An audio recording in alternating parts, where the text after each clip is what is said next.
চলছে।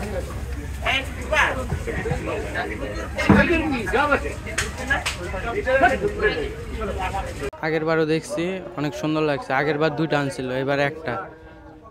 ওটা অনেক সুন্দর, ধরতে অনেক ভালো লাগছে।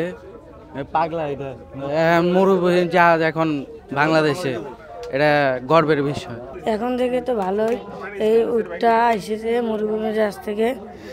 এই উটটা যে কিনতে পারবে, বড় লোক মানুষ বা ছোট লোক মানুষ তো আর কিনতে পারবে না। দাম চাইতেছি, কালকে চাইছে 28 লক্ষ টাকা উট, আজকে 30 লক্ষ টাকা দাম চাইতেছি। এটা কোনো বিষয় শক্ত না, এটা হলো আপনার রাজস্থানী উট। রাজস্থান থেকে আপনার বাংলাদেশে ঢুকছে, বাংলাদেশ থেকে আমরা আবার এখান থেকে সেভ করে নিয়ে আসছি।